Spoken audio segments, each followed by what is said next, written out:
Welcome to the Insurance Marketing Masterclass, where we discuss how to market and grow your insurance agency. I'm your host, Joshua Farley.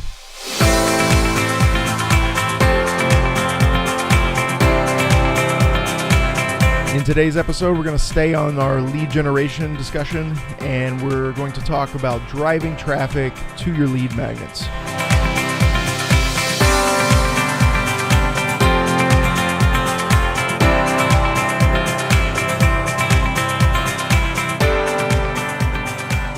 All right, welcome to the show. We're going to jump right in. So there's multiple ways of getting traffic to your site, obviously.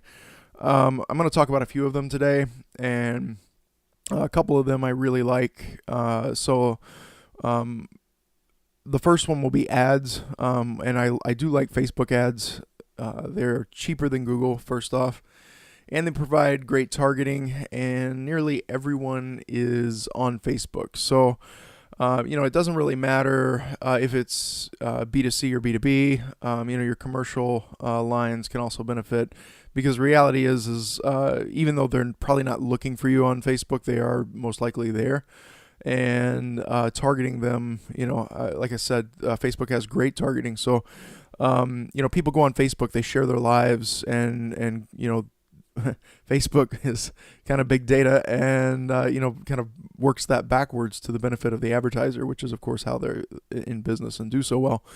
But the good thing about Facebook too is you can really hone in and get some great targeting that allows you to segment who you're trying to reach much better than you probably can with some other mediums out there. And realistically, it's a very consistent way to drive leads. Now, from from a product-based standpoint, I wouldn't recommend somebody to sell widgets just to sell widgets, especially if they're not going to get the contact data. So I really believe in using ads to build an audience. I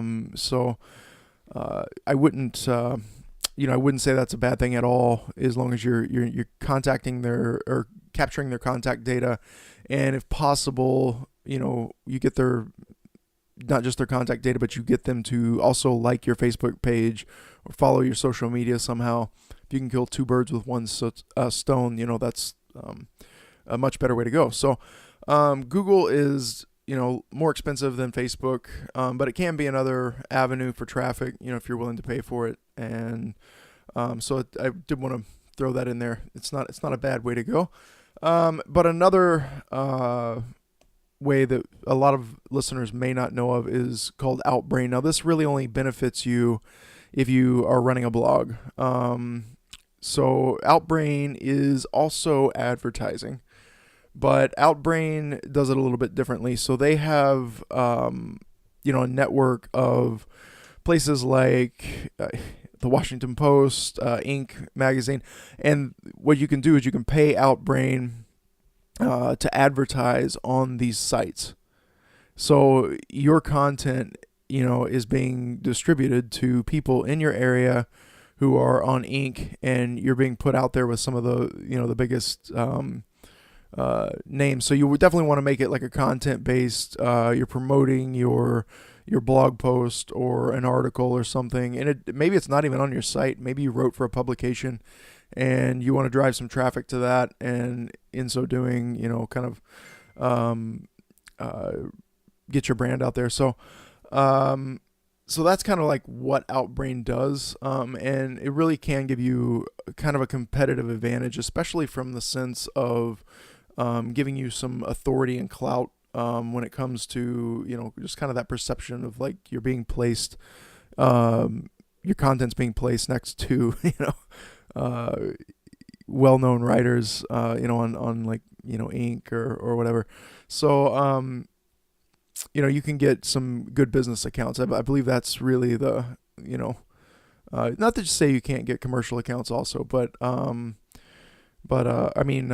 personal accounts, personal lines, but I really think the commercial lines is really, this is a good strategy for that. So the next way that I really want to talk about is SEO, and obviously SEO is definitely the best way to go And it is the long game. It's not the fast leads you get from advertising. But the ads can supplement you until you can get your SEO up and running, and gain some traction and some authority with your website. In the meantime, and you really need a strategy for winning when it comes to SEO, and blogging is really good for expanding your content base. Google loves content. But even beyond that, when it comes to the pages that are really going to convince people to, go with you as their insurance provider, it's really, those pages need to be optimized well. And so, looking at your whole site, whether it be your blog or the main section of your site, or if you have, other sections, like on the Blue Phoenix site, we have the podcast site, that we're working on now. And, so whatever content you have, you need to try to optimize that as best you can for SEO. And the real kick here is my next point. So you have ads, we have talked about Outbrain and SEO, but the real power comes when you use everything together. I really believe that, it's, if you wait for your SEO to kick up, that's going to take a little bit of time. Getting ads in there and getting leads in, and building some momentum, in your agency, can be a really good way to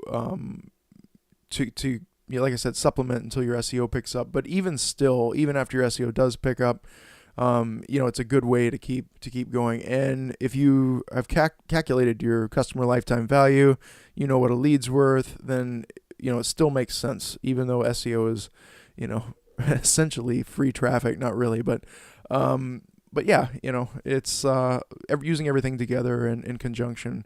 That's really where you want to be. And then also, I would say, with your content, as I mentioned in the last episode, putting that out on different mediums, that's again, that's a multiplied effort. You're using multiple channels for, even one type of content, and let alone when you have multiple types of content and you're using multiple channels, that's really, like in personal finance and stuff, they say, get multiple streams of income. If you can get, you have this stream of income, that stream of income. Think about it in the same way. You have this stream of traffic and that stream of traffic, and you need multiple streams of traffic to help, create that pool, around your business. And, it can be challenging to reach some people with one type of medium or one type of content. So trying to vary that up is pretty important. So that's pretty much it for this episode. I do want to mention again, if you have any topics that you would like to submit, go over to the website at blue-phoenix.net/IMM. At the top of the page, click request a topic and fill that out. And I look forward to hearing from you.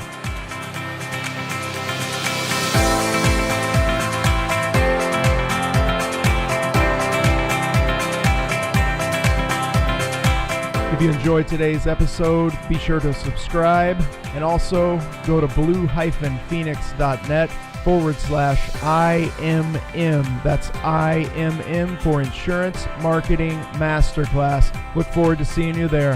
Have a great day.